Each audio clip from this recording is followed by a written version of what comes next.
Olá, audiência do JTT Diário, hashtag Fique em Casa. Olá, Ralf Fittipaldi, Jana Machado, Lenira Vilela. Nós estamos aqui com o Luiz Fernando Silva, né, advogado de diversos sindicatos e também de federações de trabalhadores e servidores públicos, para conversar sobre uma notícia crime que foi encaminhada contra o presidente da República no Supremo Tribunal Federal pelo Coletivo Nacional de Advogados de Servidores. Tudo bem com você, Fernando? Tudo bem, Rosângela. Eu queria que você contasse aí para a nossa audiência do JTT Fique em Casa qual é o conteúdo desse processo, dessa notícia crime, e por que vocês entenderam que era devido encaminhar essa ação. Bom, então, todos nós sabemos o momento de pandemia que o Brasil e o mundo vivem, né? E sabemos, temos assistido insistentemente em todos os meios de comunicação a importância do afastamento social como medida de tentar assegurar que o sistema de saúde tenha capacidade para entregar os serviços de saúde e atender a população brasileira sem aqueles problemas que a gente já começa a vivenciar até em alguns estados brasileiros, né? De falta de UTIs, de decisão sobre quem será tratado e quem morrerá por parte dos profissionais de saúde. Enfim, essa situação que já se deu na Europa, aqui no Brasil, em alguns estados, já está ocorrendo. Então, o afastamento social é a medida que no mundo todo foi adotada para tentar aliviar essa pressão sobre os serviços de saúde e permitir que haja, então, um atendimento um pouco mais razoável, um pouco mais eficaz às pessoas que forem contagiadas com o vírus, né? E todos os estados e municípios brasileiros, alguns mais, outros menos, adotaram medidas de afastamento social. O presidente da República, entretanto, vem contrariando essas medidas insistentemente, né? Já pelo menos um mês e pouco, 2 meses, nós vemos ele todo dia dando entrevistas contrárias ao afastamento social, tomando, inclusive, iniciativas de rua que são proibidas por decretos municipais ou estaduais, promovendo aglomerações, porque é evidente que se eu ou você vamos à rua, nós não atraímos gente em torno de nós. Mas uma autoridade pública conhecida, um artista conhecido, etc., se vai à rua, ele sabe muito bem que vai atrair populares em torno dele e, portanto, vai fazer com que esses populares, na aproximação entre eles e também com essa autoridade ou esse artista, acelerem o processo de contágio entre as pessoas que estão ali. Portanto, é por isso que se proíbe, né? E, sobretudo, essa proibição vale para essas pessoas que têm mais expressão pública e que deveriam, então, evitar ainda mais esse processo de aglomeração.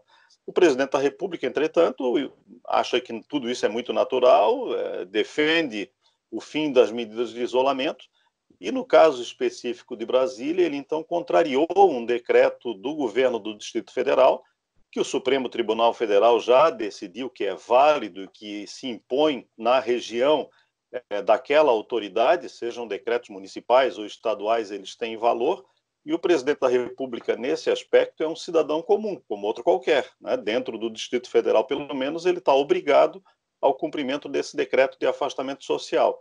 Então, o que nós fizemos, já que o presidente insiste nessa conduta que inibe até o isolamento ou incentiva as pessoas a não praticarem o isolamento social, o que nós fomos levados a fazer foi apresentar uma notícia crime ao Supremo, porque o descumprimento desse decreto do governo do Distrito Federal constitui crime, capitulado no artigo 268 do Código Penal Brasileiro. Qualquer cidadão que descumpre uma medida sanitária está praticando o crime do artigo 268, para que o Supremo Tribunal, então, avalie se de fato constituiu crime essa conduta do presidente e, caso entenda que sim, dê seguimento ao processo criminal correspondente, de modo que ele seja responsabilizado por essa conduta absolutamente inaceitável num momento de pandemia grave como nós vivemos. Exato, Luiz Fernando. Eu penso só um pouquinho, assim, medidas jurídicas, né, são tão importantes nesse momento, principalmente numa situação em que estamos no isolamento, né, nos protegendo e nos resguardando nesse momento, a classe trabalhadora como um todo.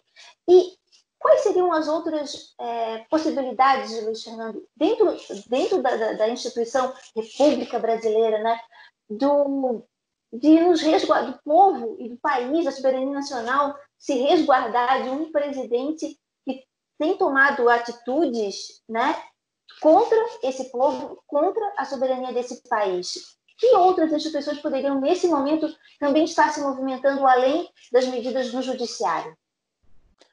Bom, a principal delas seria, no caso federal, o Ministério Público Federal. A ele cabe todas as medidas possíveis para obrigar qualquer pessoa, empresa, etc., a cumprir os dispositivos de lei. Né? Lei, ato normativo, etc. Então, o Ministério Público é o fiscal da lei, segundo a Constituição de 1988. Então, a atribuição precípua mais importante é dele. Entretanto, o Ministério Público Federal, sobretudo, a indicação do Procurador-Geral da República, que é o chefe do Ministério Público Federal, cabe ao Presidente da República, que o fez no ano passado, né? Infelizmente, nós temos visto até aqui uma atuação do Procurador-Geral da República, eu diria que pífia nesse momento grave da saúde pública nacional. Né? Não tomou absolutamente nenhuma medida até agora. Então, resta à sociedade, através desses outros agrupamentos, associações, sindicatos, pessoas físicas, como foi o caso dessa notícia crime, que é assinada por 24 advogados de vários estados do Brasil, cabe à sociedade, então, tomar essas medidas. A Constituição prevê algumas dessas iniciativas também a cargo do próprio povo, né? É claro que, se fosse ela tomada pelo Ministério Público, teria um peso substancialmente maior, penso eu. Mas, se ele não adota a medida, adotamos nós. Infelizmente, é assim que as coisas têm funcionado e nós não poderíamos nos calar diante de um momento de tal gravidade, né, em que a atuação do presidente da República trará uma consequência para centenas ou milhares de brasileiros, né, que pode ser, inclusive, a consequência a morte. Então, ele precisa ser responsabilizado pelos atos que pratica para que pare de praticá-los, para que a gente não chegue até essa consequência lá na frente. Exato, Luiz Fernando. Te agradeço muito pelas informações, por essa contextualização tão importante nesse momento e desejo aí um bom dia, um abraço aí para a Thaís e para a Laura. Aí a gente está nesse isolamento, né, que é necessário nesse momento, apesar do nosso presidente agir contrariamente, mas enfim. Um abraço, Luiz Fernando, até a próxima. Até a próxima, Rosângela. Obrigado.